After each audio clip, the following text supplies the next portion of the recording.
আমি আমার বিবিদের জন্য যাই না, আমি রাসূলুল্লাহ আমার গুনাহগার উম্মত উম্মতিদের কথা মনে করে জান্নাতুল বাকিয়া কবরস্থান জিয়ারত করছিলাম। ও বিবি আয়েশা, আজকে রাতটা কোন রাত জানো? আজকে রাতটা হলো লাইলাতুল বারাত, শবে বারাতের রাত। ও বিবি আয়েশা সিদ্দিকা রাদিয়াল্লাহু তাআলা আল্লাহ নবী বললেন, আয়েশা রে, এই জন্য তুমি লুকিয়েছিলে। ও আমার মেয়েরা, আম্মা জান আয়েশা বললেন, ইয়া রাসূলুল্লাহ, ইয়া হাবিবাল্লাহ, ইয়া রাসূলুল্লাহ, ইয়া হাবিবাল্লাহ, আমি আয়েশা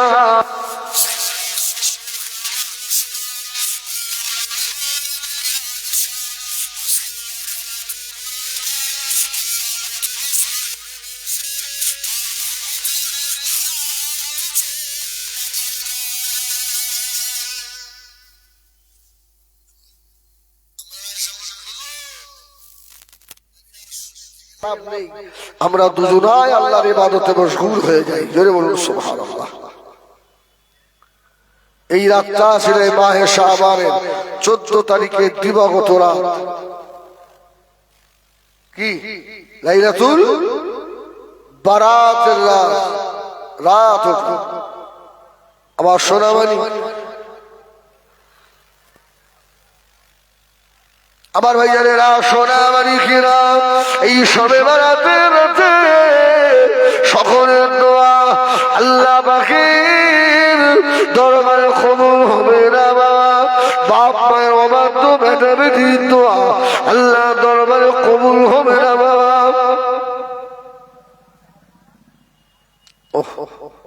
যারা বাপ্পার সঙ্গে বেয়াদবি করেছে, দুনিয়ায়ও মার খাবে, কবরেও মার খাবে, হাসরেও খাবে। আল্লাহ বাপ মায়ের অবাধ্য সন্তানের দিকে তাকিয়েও আল্লাহ দেখবেন না। জোরে বলুন সুবহানাল্লাহ। হ্যাঁ, ওর দিকে আল্লাহ পাক তাকাবে। আমার ভাইজানেরা, সোনামণি কিরা, মদখলের দোয়া, জেনাখলের দোয়া, এগুলো আমার ভাইজানেরা, সোনামণি কিরা, ও নওজওয়ানেরা, আল্লাহ নবী দিন দুনিয়ার বাদশাহ জনাবে মুহাম্মদুর রাসূলুল্লাহ সাল্লাল্লাহু আলাইহি ওয়াসাল্লাম নবী আমার বললেন, এদের দোয়া কবুল হবে না বাবা। আল্লাহ নবী ফিরে চলে আসছে।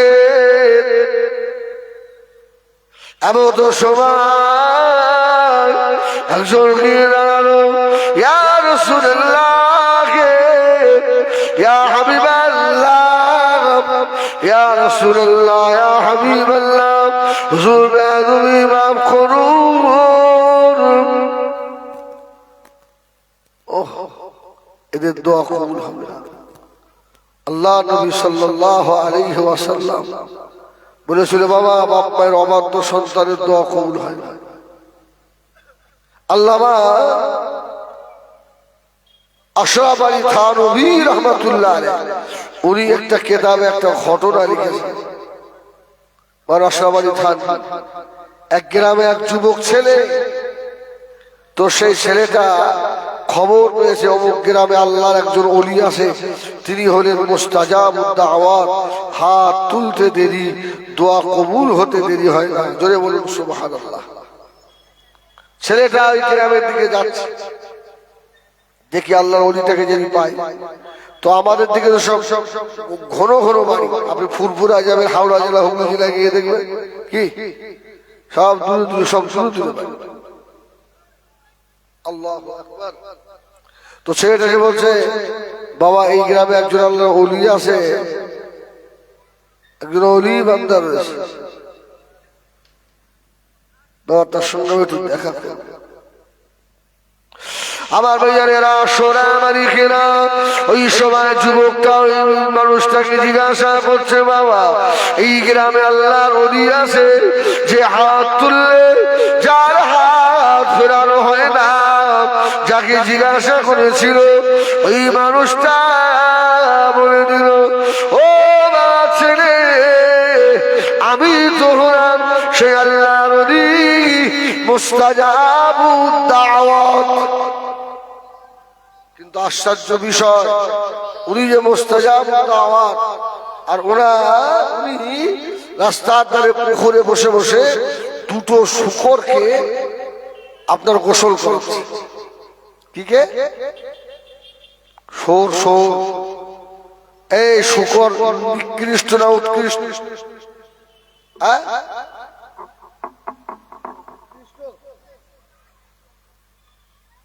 বুঝতে পারেন? নিকৃষ্ট না উৎকৃষ্ট? উৎকৃষ্ট।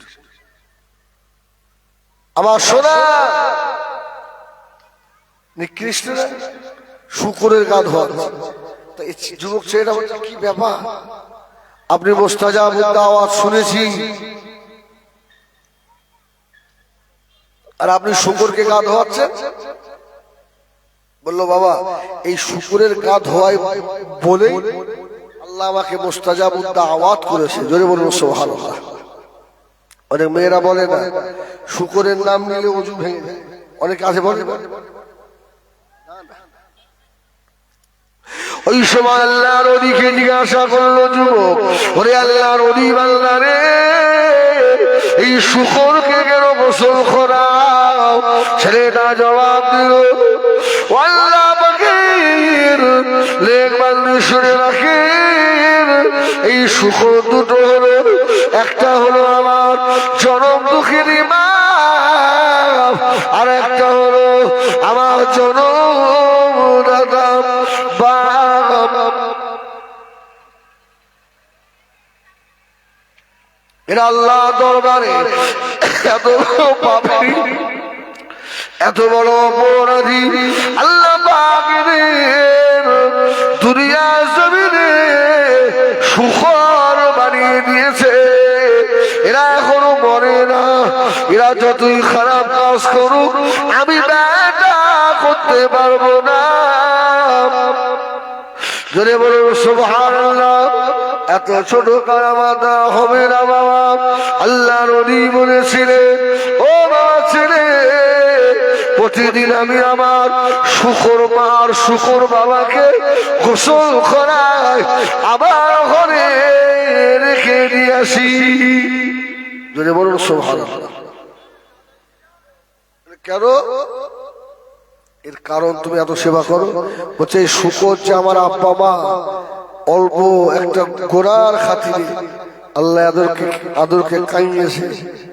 হ্যাঁ, আমাদের কি অবস্থা? আমার ভাই জানে না। শোন, আমার যুবকটা বললে এটা আমার বাপ মা। বাপ মায়ের ঘটনা খুলে বললেন। আল্লাহর ওলি বললেন, বাবা ছেলে, তোমার দোয়া আল্লাহর দরবারে কবুল হবে। জোরে বলুন সুবহানাল্লাহ। সেটা বললাম, আমার শূকর বাপ মাকে গোসল করানোর কারণেই আজকে আমাকে মুস্তাজাবুদ দাওয়াত আল্লাহ করে দিয়েছে। বলুন সুবহানাল্লাহ।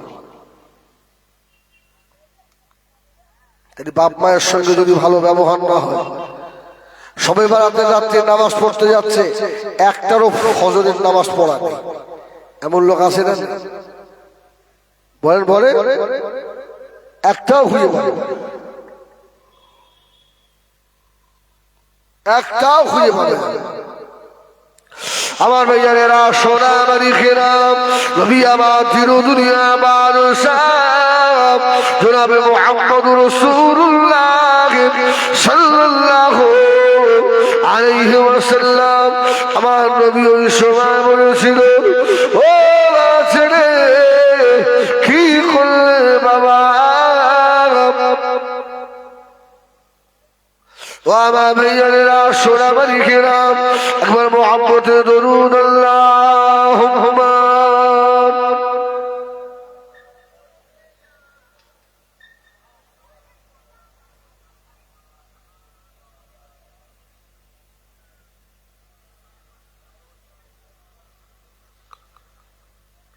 ফজরের নামাজ না পড়ে ওরা সারা রাত নফল নামাজ পড়ে, আসে না? ওদের লাইলাতুল বাদের নামাজ হবে, বলেন না হবে? জুমার দিনে জুমায় যত লোক হয় ফজরের নামাজে অত লোক হয়? অনেকে সারা রাত জাগে, কিন্তু দেখা যাবে ফজরের আগে ঘুমিয়ে পড়ে। কি শোয়ার সঙ্গে সঙ্গে। আমার ভাইয়ারেরা, সোনা বাড়ি খেলাম, এই জন্য বলবো বাবা, বেশি বেশি কবরের কথা মনে করো, ময়দানে বাসরের কথা মনে করো। আল্লাহ রাব্বুল আলামিন, আল্লাহ নবী হযরত নবী বিন সুলাইমান রাহমাতুল্লাহ আলাইহি, সুবহানাল্লাহ, এই রাবি বিন সুলাইমান বলে একজন আল্লাহর ওলি ছিল, মস্ত বড় আল্লাহর ওলি। তিনি জীবনে নিয়ত করলেন, আল্লাহ কিছু টাকা পয়সা জোগাড় হয়েছে, আমি একটু হজে যাব, হজে। আল্লাহর ওলি রাবি বিন সুলাইমান আর 9-10 জনের মধ্যে একটা কাফেলা ঠিক করলেন যে আমরা সব হজে যাব।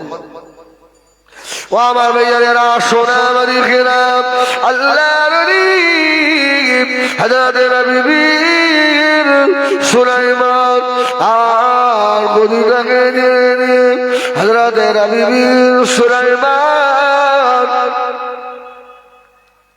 রাহমাতুল্লাহ আলাইহি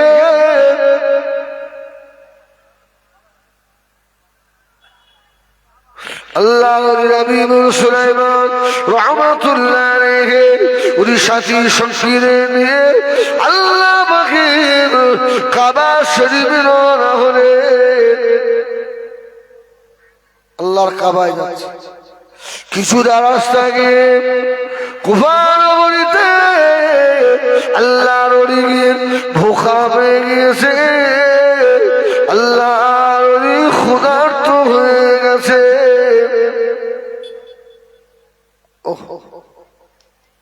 আল্লাহর ওলি নবী বিন সুলাইমান বন্ধুদের হজে রওনা। কিছু রাস্তা যাওয়ার পরে রেস্ট নিলেন, বন্ধুদের সঙ্গে করে গিয়ে আল্লাহর ওলি বাজারে যাচ্ছেন। রাস্তা ধারে রাখে এক মহিলা দাঁড়িয়ে মরা গাদার গোশত কাটছে। মহিলাটা একবার ডাইনে বামে পিছনে তাকায় আর আস্তে আস্তে যায়। ও আমার ভাইয়ারা, সোনা মানিকেরা, আল্লাহর ওলি হযরত নবী বিন সুলাইমান রাহমাতুল্লাহ আলাইহি দেখেন মেয়েটা মরা গাদার উট কেটে গোশত কেটে আর ব্যাগ ভুজাই করছে। আল্লাহর ওলির চিন্তা হলো, এর কি কোনো হোটেলের সঙ্গে চুক্তি টুক্তি আছে? অনেক সময় ফেসবুক মেসেঞ্জারে খবর দেখে না, হোটেলে কুকুর খাওয়াচ্ছে। কি দেখেন না? হোটেলে কোনদিন মুরগির গোশ, গরুর গোশ খাবেন না। আমার ভাইয়ারা, সোনা মানিকেরা, আল্লাহর ওলি হযরত নবী বিন সুলাইমান মেয়েটাকে দেখে 500 টাকা দিল। মেয়েটাকে দেখে আল্লাহর ওলি হযরত নবী বিন সুলাইমান রাহমাতুল্লাহ আলাইহি শুয়ে রয়েছে। আল্লাহর ওলি কি করলেন? আস্তে আস্তে গিয়ে দাঁড়ালেন। ও মামি, না দেখে মেয়েটা গোশত কেটে নিয়ে যখন বার হয়ে চলে যাচ্ছে, আল্লাহর ওলি মেয়েটা পিছন করলে ঘরের মধ্যে ঢুকে পড়ল মেয়েটা।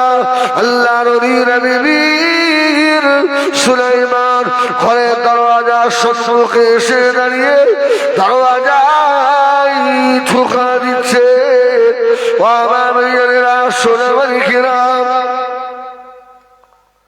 আল্লাহর ওলি বলে মেয়েটা ঘরের ভিতরে যেই না ঢুকলো, ওই ঘরের ভিতর থেকে আল্লাহ পাকের কোরআন শরীফের তেলাওয়াতের আওয়াজ শুনতে পাওয়া যায়।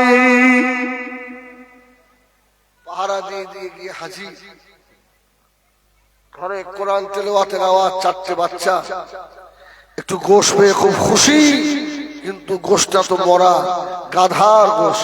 এখন বলে গাধা খাওয়া আমাদের জন্য না জায়েজ না না জায়েজ?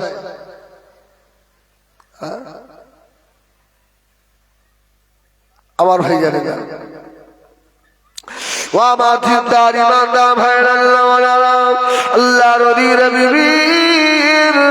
সুলাইমান রহমাতুল্লাহ আলাইহি,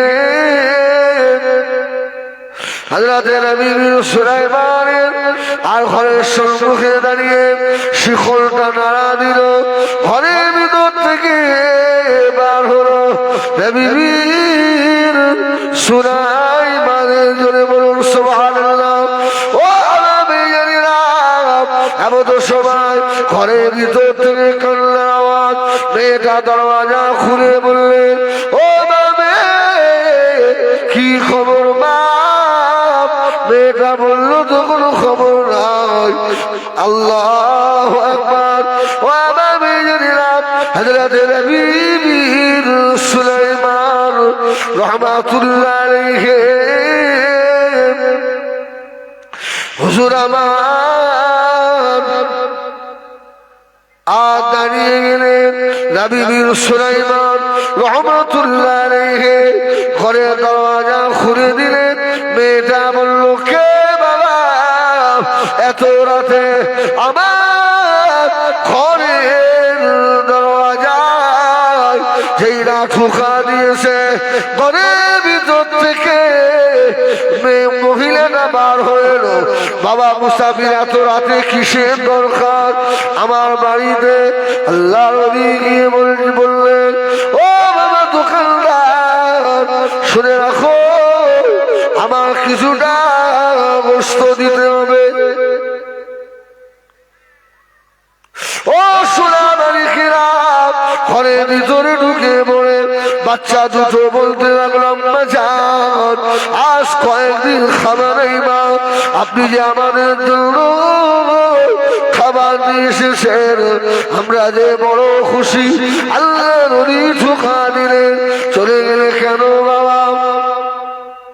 ও আমার মেয়েরা, ওই মেয়েটা বলতে লাগলো, বাবা নবী সুলাইমান, আমার বাচ্চাগুলো 4 দিন না খাওয়া, স্বামী আমার জিহাদে গিয়ে ইন্তেকাল হয়ে গিয়েছে, স্বামীটা মারা গেছে। আল্লাহর নবী সুলাইমান মেম্বারের উপরে রয়েছে বাবা। এমন তো সময় মেয়েটা বলতে লাগলো, আমরা হলাম আওলাদে রাসূল, আমাদের জন্য যাকাত ফিতরা খাওয়া চলে না, হারাম খাওয়া চলে না। সুবহানাল্লাহ।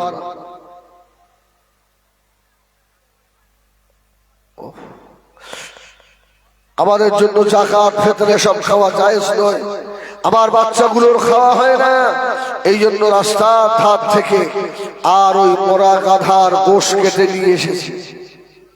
ও আমার ভাইজানেরা, সোনা মালিকেরা, এমন সময়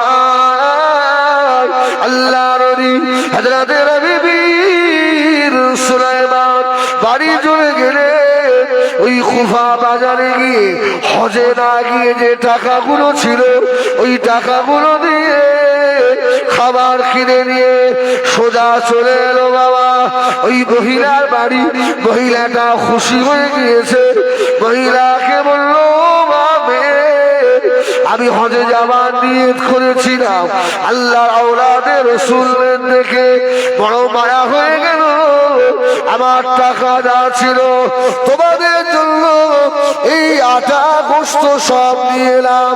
মেয়ে 4টে বাচ্চা ঘরে বসে বসে আল্লাহ পাকের দরবারে দুটো হাত তুলে দোয়া চাইলেন, আল্লাহ পাক এই নবী সুলাইমান হজে না গিয়ে ওই টাকাটা দান করে দিয়েছে, আল্লাহ আল্লাহ আপনি কবুল করে নেন, ওর হজ আপনি কবুল করুন। আমিন। বাচ্চাদের দোয়া আল্লাহ পাকের দরবারে কবুল হয়ে গেছে। উনি মাল কিনে দিয়ে বার হয়ে চলে গেল। আল্লাহু আকবার। সব হাজী সাহেবদের গিয়ে বলল, আমি এবারে আর যাবো না, তোমরা যাও যাও, চলে যাও। সবাই চলে গেল হজ করে। আবার হজ থেকে ফিরে আসছে। আল্লাহু আকবার। একজন হাজী সাহেব বলছে, আমি কাবা শরীফের পাশে দাঁড়িয়ে নবী বিন সুলাইমান এসে এই ব্যাগ, একটা ব্যাগ আমার হাতে দিয়েছিল। জোরে বলুন সুবহানাল্লাহ। আমার ভাই, আপনারা বুঝতেই পারছেন আমার একটু ডিসব্যালেন্স হয়েছে। আসলে শরীর খুব খুব খুব খুব ক্লান্তি, এটাই হচ্ছে কারণ। আমার সোনা বাড়ি আল্লাহ পাকের খাবার হজ হয়ে গেল। আল্লাহ নবী হযরত নবী সুলাইমান বাড়িতে রয়েছে বাবা। আল্লাহ হাজী বান্দারা কাবা শরীফে হজ আদায় করে ফিরে এসে নবী সুলাইমানের গ্রামে ঢুকলেন। ও বাবা নবী সুলাইমান তওয়াফ করতে করতে কোথায় হারিয়ে গেলে বাবা? এই ব্যাগটা হাতে দিয়েছিলেন, এই নেন আপনার ব্যাগ। বলছে, আমি তো হজে যাইনি। আরে আমি তো হজে যাইনি, আমি তোমাকে ব্যাগ দিলাম কোথা থেকে? দেখো, পাকামো করো না।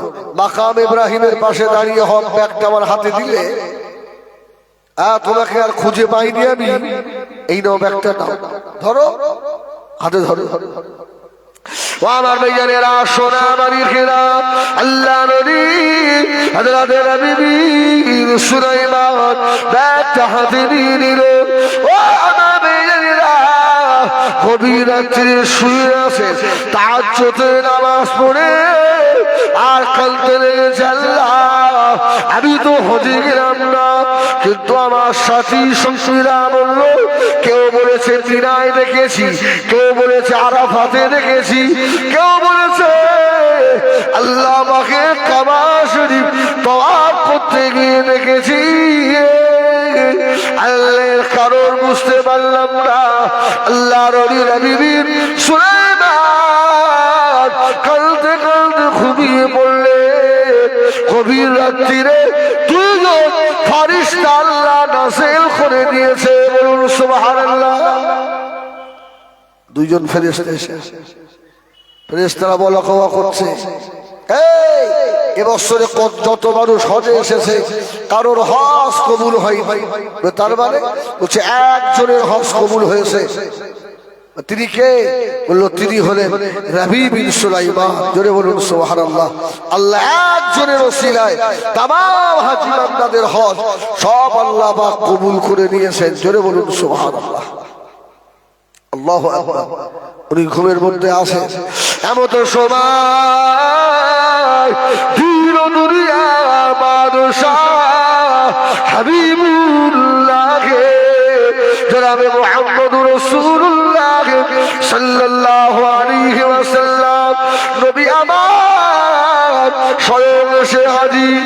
ও নবী সুলাইমান, কি চিন্তা করো বাবা, তুমি আওলাদে রাসূলকে ভালোবেসে হজে না গিয়ে ওই টাকাটা আওলাদে রাসূলদের দিয়ে দিয়েছিলে। আল্লাহ খুশি হয়ে গিয়ে তোমার সূরাতে একজন ফেরেশতাকে আল্লাহ নাযিল করে দিয়ে তোমার নামের হজ আল্লাহ করিয়ে দিয়েছে। সুবহানাল্লাহ। এই নবী বীর সুলাইমান শুধু এবছরে নয়, কিয়ামত পর্যন্ত প্রত্যেক হজের সময় একটা করে ফেরেশতা আল্লাহ নবী বীর সুলাইমানের আকৃতিতে আল্লাহ হজ করাবে। জোরে বলবেন না সুবহানাল্লাহ। আমার সোনাবাড়ি খুব গভীর মনোযোগ বাবা। আল্লাহ বলেন সঙ্গী হয়ে যায় মাহে শাবান মাসে, বেশি বেশি নফল রোজা রাখে, আল্লাহ ওয়ালা হন। এটা হচ্ছে মাহে শাবানের চাঁদ, আখিরি জামানা, নবী আর আসবে না। মা কানা মুহাম্মাদুন আবা আহাদিন মির রিজালিকুম ওয়ালাকিন রাসূলুল্লাহ ওয়া খাতামান নবী ওয়া কানা আল্লাহু বিকুল্লি শাইইন আলিমা। আমাদের নবী শেষ নবী তো, এই না আরো নবী আসবে, আর আসবে নবী শেষ। নবী আসার দরজা বন্ধ, আল্লাহর ওলি আসবে না? আসবে না? এই আল্লাহর ওলি হবে না? এখনো আল্লাহর ওলি হবে। হ্যাঁ, যে মানুষটা বেশি বেশি নিজের নফসের সঙ্গে জিহাদ করতে পারবে, ওই মানুষটা তত তাড়াতাড়ি আল্লাহ পাকের পিয়ারা বান্দা হবে। জোরে বলুন সুবহানাল্লাহ। আমরা আমাদের নফসের সঙ্গে জিহাদ করতে পারি? এই পারি ভাই? আরে আপনাদের কথা বাদ দেন, আমরা যারা মাওলানা সাহেব, আমরা যারা নসিহত করে বেড়াই, আমরা কি আমাদের নফসের সঙ্গে জিহাদ করতে পারি? আমাদের দ্বারাই অনেক সময় শয়তানি কাজ হয়ে যায়।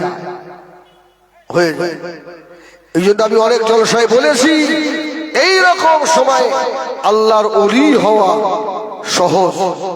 সুবহানাল্লাহ বলে, যদি একটু কুরবানি করা যায়, অল্প ইবাদতে আল্লাহ অনেক দেবে, অল্প ইবাদতে আল্লাহ অনেক দেবে। এই জন্য নবী আমার মদিনা মসজিদে নববী শরীফে সাহাবীদের নিয়ে বসা, ও আল্লাহ নবী খানা খেতে বসে সাহাবীরা দস্তরখান বিছিয়ে দিয়েছে, আল্লাহ নবীর সঙ্গে সাহাবীরা খাবে। সাহাবীদের কপাল দিল দুনিয়ায় বাদশাহ সঙ্গে খাবে, আল্লাহ নবীও খাচ্ছে, সাহাবায়ে কেরামেরা খাচ্ছে। একজন সাহাবী বলে ফেললো, ইয়া রাসূলুল্লাহ, ইয়া হাবিবাল্লাহ, আমাদের নসিব অনেক বড়, আমরা আল্লাহ নবীর পিছনে নামাজ পড়ি, আল্লাহ নবীর সঙ্গে খানা খাই।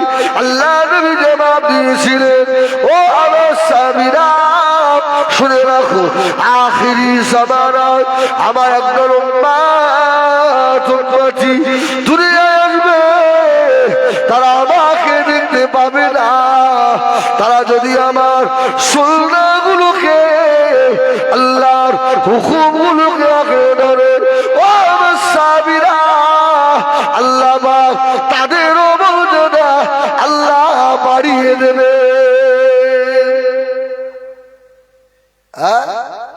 ওই সব আলেমদের মুখ দেখলে নবী দেখার মতো সওয়াব মিলবে। জোরে বলুন সুবহানাল্লাহ। সেই রকম আলেম দুনিয়ায় এখন কম না বেশি? যাদের মুখ দেখলে নবী দেখার সওয়াব হয়, এই আলেমের সংখ্যা বেশি না কম? কেউ কিছু বলে না? কম কম। ওই আলেমের সংখ্যা সমাজে বেশি নয়।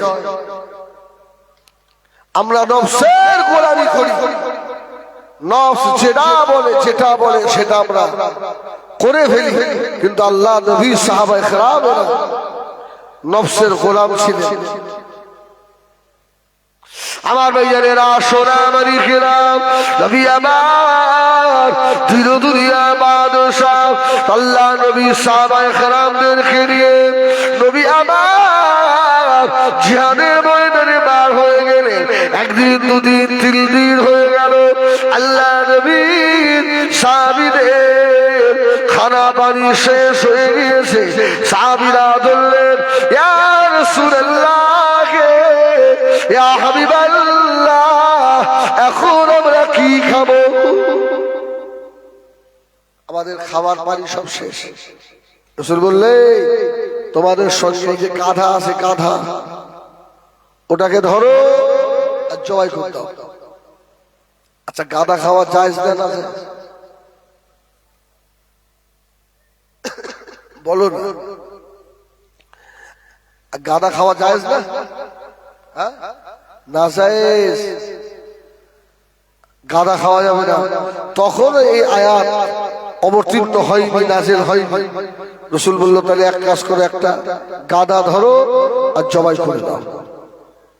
গাদা ধরে সাহাবীরা জবাই করে দিয়ে গোশত কুটে রান্না শুরু হয়ে গেল। 3 দিন না খাওয়া ব্যক্তিদের অবস্থা কি? পাগল হয়ে আছে, সব গিয়ে থালা বাসন পেতেছে, রান্না হচ্ছে, গোশত কষা চলছে, বলছে ওর থেকে 1 পিস করে দেন, অন্তত জীবনটা বাঁচায়। সাহাবা কেরামদেরকে 1 পিস 2 পিস করে সব দিয়েছে, খেতে যাবে। রাসূল বললেন দাঁড়াও, এখনই কোরআনের আয়াত অবতীর্ণ হয়েছে, গাদা হারাম, খাওয়া যাবে না। যদি বলুন সুবহানাল্লাহ। আমার ভাইয়েরা, সোনা মালিকেরা, নবী আমার যেটা বললেন, আল্লাহ নবী সাবিরা যার হাতে বাসন ছিল, মাটি ছিল, যে হাঁড়িতে গোশত রান্না হয়েছিল, যে সব ধরে উল্টে দিল। না না, একটু খাওয়ার জন্য জীবনের আমোদ ইবাদত বরবাদ করা যাবে না। জোরে বলুন সুবহানাল্লাহ। একদিন খাওয়ার জন্য যত ইবাদত সব বরবাদ হবে, দোয়া কবুল হবে না। হাঁড়িতে লাথি মেরে উল্টে ফেলে যার হাতে গোশত ছিল সব ফেলে দিয়েছে। আল্লাহ, না খেয়ে মরে যাব তো ময়দানে মাহশারে আল্লাহ তোমার দরবারে জবাব দেবো কি? জোরে বলুন সুবহানাল্লাহ। এই হচ্ছে নফসের সঙ্গে জিহাদ করা। আর আমাদের যদি কারো 2 দিন না খাওয়া হয়, এরা মনে করে চুরি করে খেলেও মনে হয় পাপ হয় না। খাওয়া হয় দেখি, এখন চুরি করে খাওয়া যায়। ও আস্তাগফিরুল্লাহ রাব্বি। এই জন্য নফসকে দমন করতে হবে। নফস সবসময় তো খারাপের দিকে আপনার টানবে। নফস হলো 3 প্রকার: নফসে আম্মারা, নফসে মুতমাইন্না আর নফসে লাওয়ামা। নফস আম্মারার স্থান হলো নাভির নিচে। এই জন্য দেখবেন আমরা যারা পিঠ ধরেছি, জিকির আজকার করি, লা শব্দ এখান থেকে টানতে হয় না? কিছু বলেন নাভির নিচে থেকে লা ইলাহা মাথার তালু, তারপরে কলবের দোয়াউল নিচে ইল্লাল্লাহ, সুবহানাল্লাহ বলে।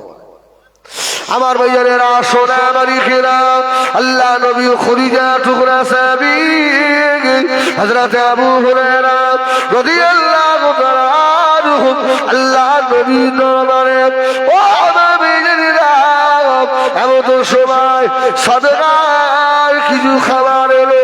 আল্লাহ নবী সাহাবীর এত মুখা, এত ক্ষুধা লেগে গিয়েছে, সহ্য করতে পারে না। সাদগার দুধ কি জিজ্ঞাসা করার সুযোগ পেল না। আল্লাহ নবী সাহাবী দুধটাকে পান করে ফেললেন। পেট ভর্তি হয়ে গেছে। এইবারে তো মনে হচ্ছে এই দুধটা কি সঠিক না স্বাদ খারাপ। জিজ্ঞাসা করলে বলল, হুজুর একজন সাদগা দিয়ে গেছে। আবু বকর, ওমরের নামে এরকম একটা ঘটনা আছে যে মুখের মধ্যে আঙুল ঢুকিয়ে দিয়ে যা ছিল সব বার করে ফেলেছে। জোরে বলুন সুবহানাল্লাহ। আল্লাহ, না খেয়ে মরে যাব, তবে হারাম জিনিস খাবো। আল্লাহ নবী খুদিজা টুকরা সাহাবী হযরত শেখুনা আলী রাদিয়াল্লাহু তাআলা, হযরত আলী রাদিয়াল্লাহু তাআলা আল্লাহ তাআলা তো ইজ্জত দিয়েছে। ও নবীরা, ফাতেমার বাড়িতে একদিন নয়, 2 দিন নয়, 3 দিন 4 দিন উনারে হাঁড়ি চলে না। হযরত ফাতেমার খুদিজা টুকরা হযরত ইমাম হাসান, হযরত ইমাম হোসেন রাদিয়াল্লাহু তাআলা 2 ভাইও খাওয়া হয় না। ফজরের আযান হয়ে গেল। হযরত আলী মনে মনে করলেন, আল্লাহ, এই খাওয়ার কথা কাউকে বলবো না, সকলের আগে রাস্তায় বার হবো। আল্লাহ নবী সাহাবীরা নামাজ পড়ে আসো পথে যদি কেউ জিজ্ঞাসা করে, ও হযরত আলী, মুখটা শুকিয়ে কেন, তোমার খাওয়া হয়নি নাকি? তখন আমি তাকে বলবো, তার আগে বলবো না। সুবহানাল্লাহ।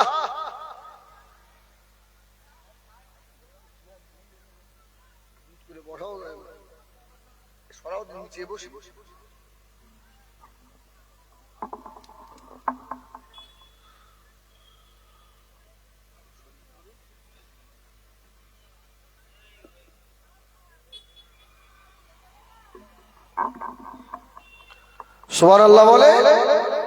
আল্লাহু আকবার। হযরত আলী রাদিয়াল্লাহু তাআলা রাস্তা দিয়ে যাচ্ছে, আবু বকরের সঙ্গে দেখা, কিছু বলল না। হযরত ওমরের সঙ্গে দেখা, কোনো কথা বলে উনি উঠে বলছেন না যে আমার খোদা পেয়ে গেছে। মদিনার মসজিদে নববী শরীফের সম্মুখ দিয়ে যাচ্ছে, ও নবীরা, এমন সময় আল্লাহ নবীর সঙ্গে দেখা। নবী আমার দিন দুনিয়া বাদশা হযরত আলীর মুখের পানে তাকালে, ও হযরত আলী, মুখটা শুকনো কেন, কি হয়েছে বাবা? আলী আলী বললেন, ইয়া রাসূলুল্লাহ, আজ কয়েকদিন খাওয়া নেই, কয়েকটা দিন অবস্থাই দেখো। আল্লাহ নবী দূরে দুটো চোখে পানি এসে গেল।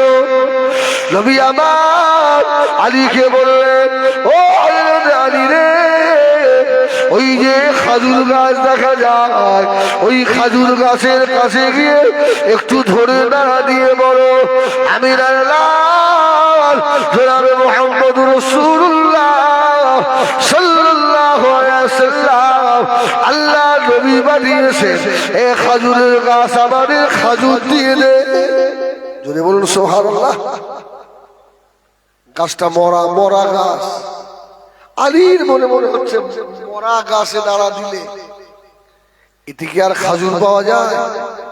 আমার ভাইয়েরা প্রায় আধা ঘন্টা মতো আমি ওয়াজ করেছি, ফুল ঘুমিয়ে, কিন্তু কি বুঝলে, আধ ঘন্টা ওয়াজ করেছি পুরো ঘুমিয়ে। এবার ঘুমটা ভাঙা মতো হয়েছে, অসুবিধা হচ্ছে এবারে, তখন একটু ডিসব্যালেন্স হয়েছে। একটু তাকবীর দাও, নারায়ে তাকবীর, একটু জোরে দেন না, নারায়ে তাকবীর। আপনারা মনে মনে হুজুর তেলাম করেন, এরকম করতে। আল্লাহু আকবার। এই ইউটিউবিরা, ওই ফার্স্টের দিকে বাদ দিবি, কেটে উল্টোপাল্টা হয়ে গেছে। আল্লাহু আকবার। আমার ভাই, ওহ, আলী চিন্তা করছে খাজুর গাছ না বড়া গাছ দ্বারা দিকের মাল পড়ে, আবার চিন্তা করছে আমার নবী বলেছে। জোরে বলুন সুবহানাল্লাহ। হযরত শের খোদা আলী রাদিয়াল্লাহু তাআলা আনহু আস্তে আস্তে গিয়ে, ও আমার বিবিরা, দিলাগা সোনারা, আস্তে আস্তে গিয়ে খাজুর গাছের কাছে দাঁড়িয়ে দাঁড়া দিলেন। এ খাজুরের গাছ আখিরি জামানার নবী হযরত মুহাম্মদ সাল্লাল্লাহু আলাইহি ওয়াসাল্লাম আল্লাহ নবী পাঠিয়েছে, আমাকে কিছু খাজুর দিয়ে দাও। হযরত আলী বলে, এই খাজুর গাছ দাঁড়ালাম, ঝরঝর করে খাজুর পড়ছে। জোরে বলুন সুবহানাল্লাহ। মরা গাছ থেকে খাজুর। তো আলী রাদিয়াল্লাহু তাআলা অবাক হয়ে খাজুর গুলো নিয়ে আল্লাহ রাসূলের দরবারে হাজির। জোরে বলুন সুবহানাল্লাহ। আল্লাহ রাসূলের দরবারে এসে হাজির। ইয়া রাসূলুল্লাহ, ইয়া হাবিবাল্লাহ, খাজুর নিয়ে এসেছি। এই খাজুর হযরত ফাতেমা খেলেন, হযরত ইমাম হাসান, ইমাম হুসাইন খেলেন, তথাপিও কারো দরবারে হাত পাতলেন না। আমার ভাইয়েরা, সোনাবাড়িকেরা, ক্ষুধার্ত অবস্থায় আল্লাহ পাককে ডাকতে বেশি মজা লাগে, ঠিক কিনা? যখন পেটে ক্ষুধা থাকে ওই সময় আল্লাহ ডাকতে বেশি ভালো লাগে। হ্যাঁ, আর এই আমার মতো যদি খাওয়া থাকে বেশি এরকম ঘুম লাগে, বুঝলেন? খাওয়া বেশি হয়ে গেলে ঘুম লাগে, ইবাদতে জগশগ হয় না। আমার সোনামারি খেরা জওয়ানেরা খুব গভীর মনোযোগ, নবী আমার মদিনা মসজিদে নববী শরীফে বসা, আল্লাহ নবী সাহাবীরা গে হাজির, ইয়া রাসূলুল্লাহ ইয়া হাবিবাল্লাহ। আল্লাহ নবী সাহাবীদের মুখের পানে তাকালেন, সাহাবীরা আল্লাহ নবীর মুখের পানে তাকিয়ে নামাজের সময় হয়ে গেল, নামাজ হয়ে গিয়েছে। আল্লাহ নবী সাহাবীরা মনটা খারাপ করে মদিনার মসজিদে নববী থেকে চলে যাচ্ছে। আল্লাহ নবী তিল দিন না খাওয়া, যে নবীর ওসিলায় আসমান বানিয়েছেন আল্লাহ, জমিন বানিয়েছে, জান্নাত জাহান্নাম আল্লাহ বানিয়েছে, ওই নবী না খাওয়া নবী আমার আর হাঁটতে পারছেন না গো। আল্লাহ নবী দূরে দুটো কদম তুলে তুলে মদিনা মসজিদে নববী শরীফ থেকে বার হয়ে মদিনা মসজিদের সম্মুখে আল্লাহ নবী আনসারী সাহাবীর খাজুরের বাগান। আস্তে আস্তে নবী গিয়ে আনসারী সাহাবী খাজুরের বাগানে গিয়ে বসেছে। সাহাবী খুশি না বেজা? এই খুশি না বেজা? ফুরফুরা শরীফের কোন পীর সাহেব যদি বিবিরা এটা আসার পথে কোনো একটা দোকানে একটু চা খেতে বসে, দোকানদার খুশি না? কি আল্লাহ আমার দোকানে আজকে একটু বরকত দেবে, ভালো মানুষ এসছে, ঠিক কিনা ভুল বলে? চা খাওয়া পয়সাটাও নেবে না, এমন আসে না? আরে পীর সাহেব তো অনেক ওপরের ব্যাপার। আল্লাহ শকর করে বলে এই ভাঙড় এলাকায় আমি যদি কোনো দোকানে গিয়ে বসে 1 পয়সা দিতে নেয়, যদি আমাকে দেখতে পাই যে হুজুর রয়েছে পয়সা নেয়, হুজুর একটু দোয়া করতেন, সুবহানাল্লাহ একটু দোয়া করতেন, আমি যে কি হুজুর তোরা তো জানিস না, এই ফাও খাওয়াটা হলো সব বেকার। আরে আমি যাই হই ওর তো নিয়ত ভালো, ঠিক কিনা? ওর তো নিয়ত ভালো, আল্লাহ একটা আলেমকে খাইয়েছে, আল্লাহ বরকত দেবেন ইনশাআল্লাহ। আল্লাহ রাসূল মদিনার মসজিদ থেকে বার হচ্ছে, আনসারীর খাজুরের বাগানে ঢুকেছে। আনসারী সাহাবী এত খুশি, রাসূল এসেছে আমার দোকানে, আমার খাজুরের বাগানে। ইয়া রাসূলুল্লাহ, ইয়া হাবিবাল্লাহ, ইয়া রাসূলুল্লাহ, ইয়া হাবিবাল্লাহ, হুজুর আমার বাগানে একটু বসুন, আল্লাহ আমার বাগানে বরকত দেবে। নবী আমার এক খাজুর গাছে ছায়ায় গিয়ে বসলেন। সাহাবী আস্তে আস্তে এসে আল্লাহ নবী দূরে মুখে পানে তাকিয়ে বলল, ইয়া রাসূলুল্লাহ, ইয়া হাবিবাল্লাহ, হুজুর আপনার মুখটা শুকিয়ে গেছে। ইয়া রাসূলুল্লাহ, ইয়া হাবিবাল্লাহ, আমার মনে হয় আমার নবীর খাওয়া হয় না। আনসারী সাহাবী খাজুরের বাগান দেখে আদা কাঁচা আদা পাকা খাজুর এক কাঁদি কেটে নিয়ে আল্লাহর নবীর সম্মুখে হাজির। ইয়া রাসূলুল্লাহ, ইয়া হাবিবাল্লাহ, হুজুর আপনি খাজুরগুলো খান।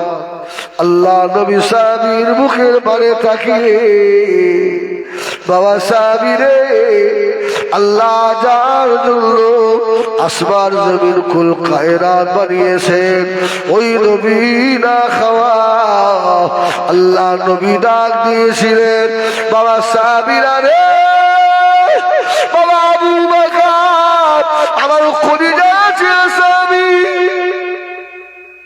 কোথায় গেলে? হযরত আবু বকর আল্লাহ নবী ডাক শুনে হযরত আবু বকর পাগলের মতো দৌড়াতে লাগলেন। ইয়া রাসূলুল্লাহ, ইয়া হাবিব হুজুরকে বলছে বলো। আল্লাহ নবী বললে বাবাজি আমি রাসূলুল্লাহ 3 দিন না খাওয়া খোদা জ্বালা সহ্য করতে পারি না বাবা, এই খাজুরের বাগানে এলাম, এক কানি পাকা খাজুর খাওয়া দিয়েছে বাবা। আবু বকর রে আমার তো বসে নাই, একা খাবো। আবু বকর তুমিও বসে যাও। হযরত আবু বকর বসে গেলেন। আল্লাহ নবী আবার ডাকলেন বাবাজি ওমর কোথায় গেলে বাবা ওমর? তুইও সাহাবীকে ডেকে নিয়ে আল্লাহ নবী 2 পাশে বসিয়ে কাঁচা বাগা খেজুর আবু বকরও খায়, আল্লাহ নবীও খায়। এমন তো সময় নবী আমার হযরতে ওমরের মুখের দিকে আল্লাহ নবী তাকাতে লাগলেন। এ ওমর খুব তো খাচ্ছ, জানো এই খাওয়ার হিসাব দিতে হবে। জোরে বলুন সুবহানাল্লাহ। পাকা খাজুর পেয়ে খুব তো খাচ্ছ, এই খাওয়ার হিসাব দিতে হবে। উমরের খাওয়া বন্ধ হয়ে গেছে। তোমার খুব ভয় করতে বাইদারে ভাষা, ওহ খাওয়া বন্ধ। ইয়া রাসূলুল্লাহ তারপরে আল্লাহ নবী জবাব দিয়েছিলেন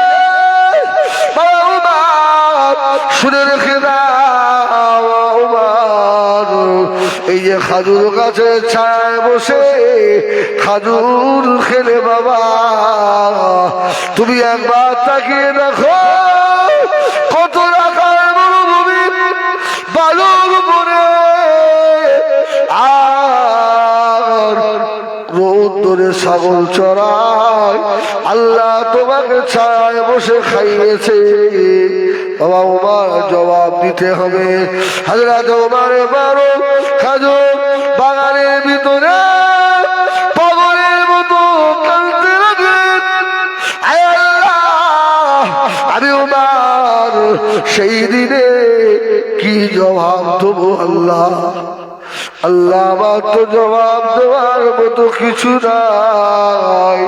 আমার আল্লাহ যদি ধরে বলে এ হযরতে ওমর এই আমলটা কেন করেছিলিস বল, আমি ওমর আল্লাহ দরবারে জবাব দিতে পারবো না।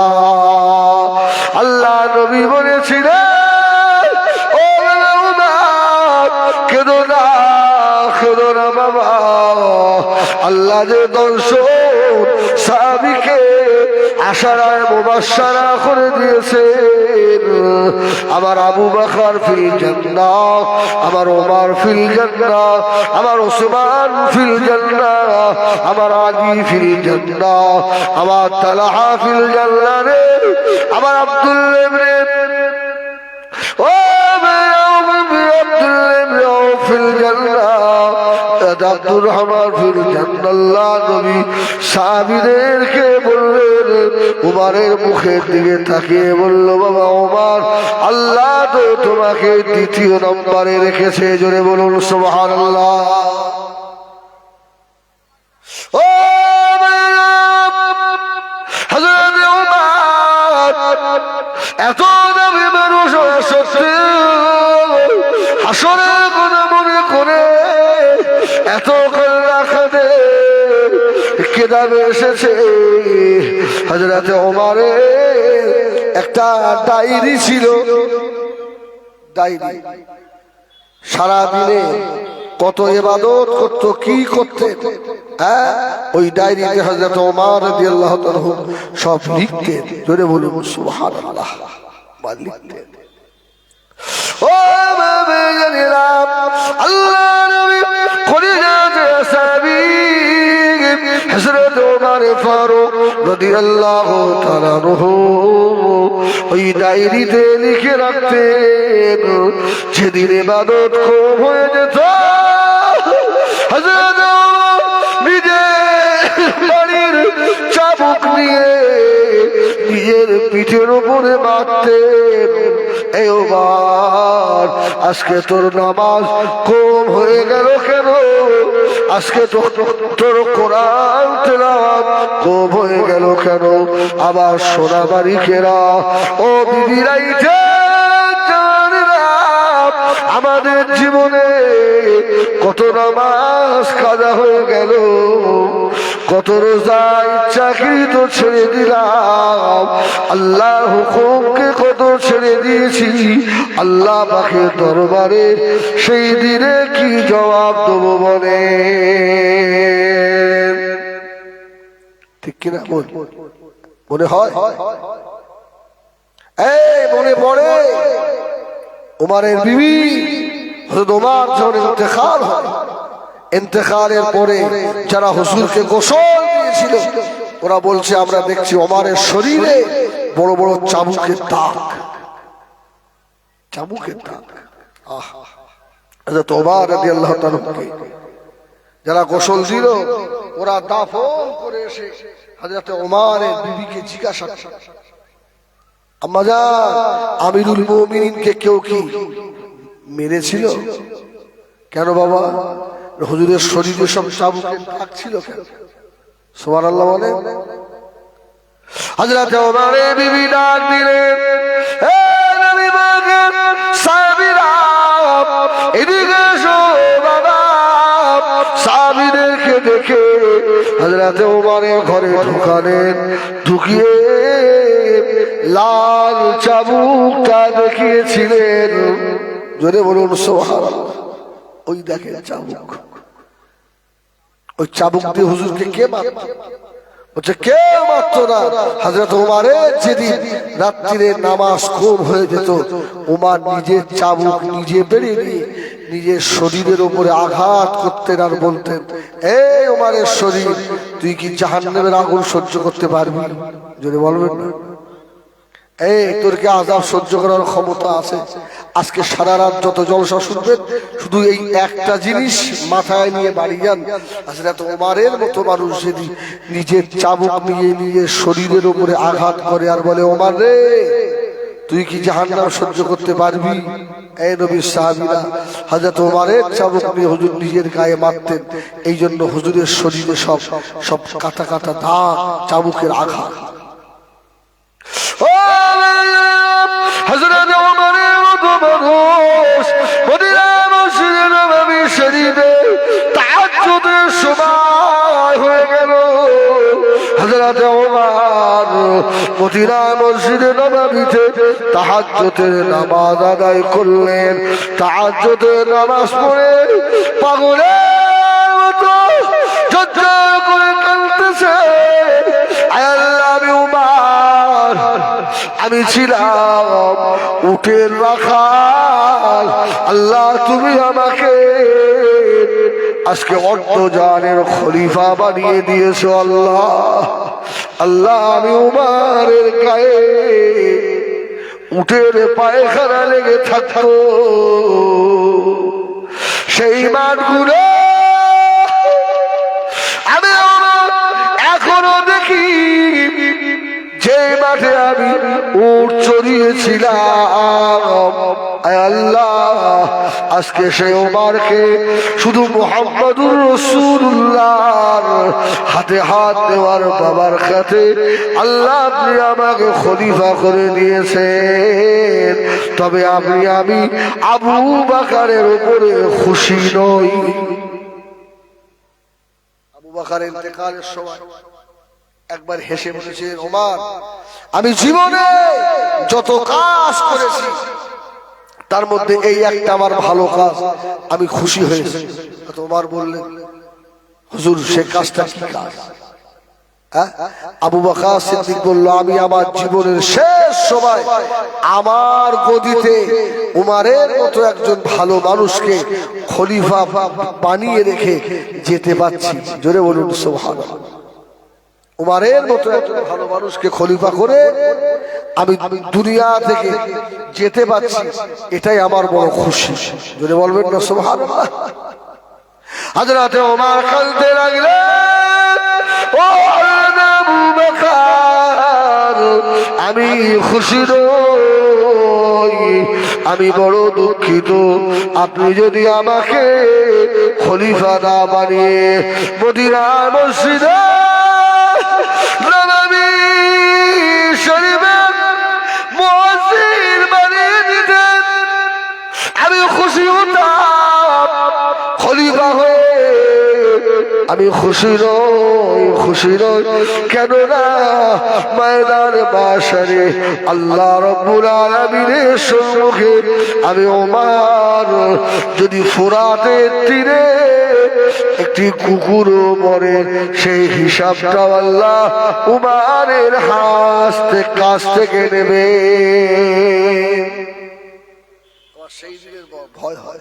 এই জন্য আমি গত পরশুদিন একটা জলসায় বলছিলাম যে আল্লাহ দরবারে এই দোয়া করি, আল্লাহ এই জমানায় তুমি যেন নেতা করো, এই জমানায় যেন নেতা করে পাঠিও না।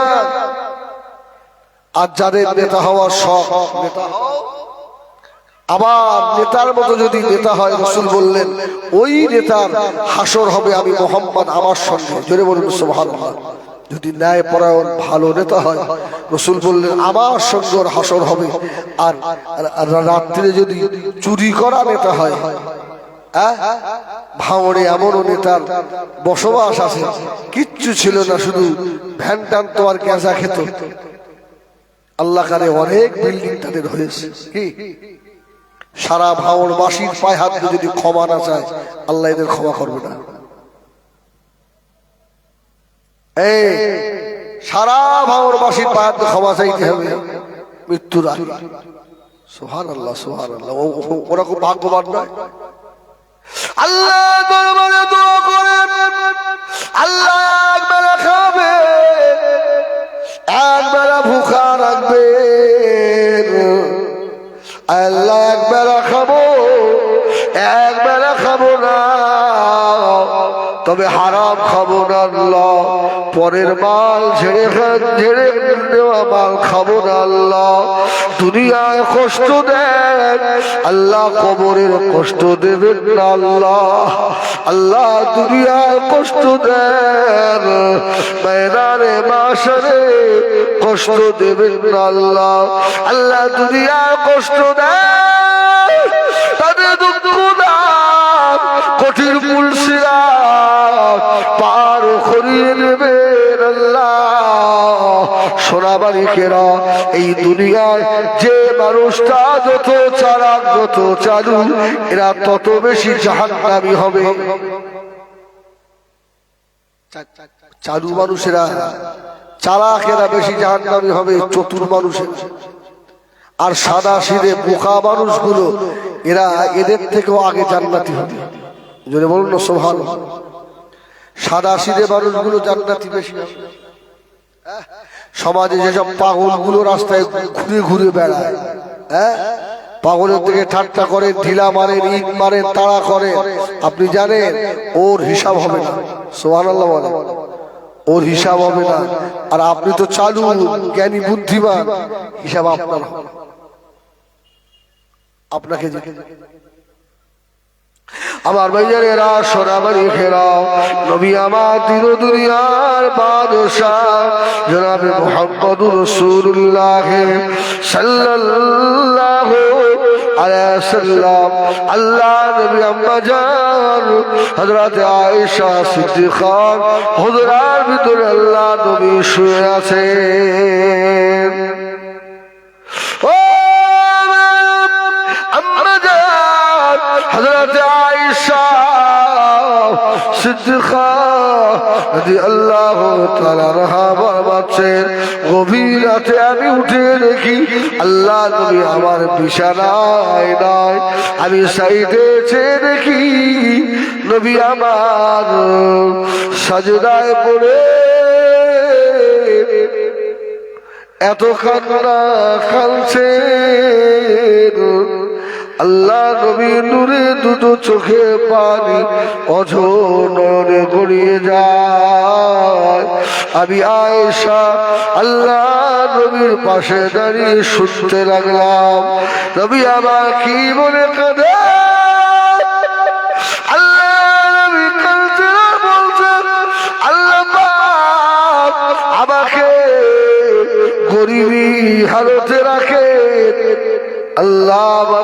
গরিবদের সঙ্গে আল্লাহ আমাকে হাসর নসিব করবে। জোরে বলুন সুবহানাল্লাহ। এই রিওয়ায়েতে এসেছে আম্মা জান হযরত আয়েশা জিজ্ঞাসা করলেন, ইয়া রাসূলুল্লাহ, হাবিবাল্লাহ, গরিবদের সঙ্গে কেন জান্নাতি হবেন? আল্লাহ নবী বলেছিলেন, বিবি আয়েশা সিদ্দিকা, ও বিবি আয়েশা শুনে রেখে দাও, ময়দানে মাশারে ধনীদের থেকেও গরিবেরা 40 বছর আগে আল্লাহ পাকের রহমতের জান্নাতি হয়ে যাবে। আল্লাহ গরিব রাখো, তবে হারাম যেন আল্লাহ না খাওয়ায়। হারাম খেলে খবর ভালো না খারাপ? খারাপ না আমার ভাই? হ্যাঁ, আমার সময় একদম প্রায় শেষের দিকে।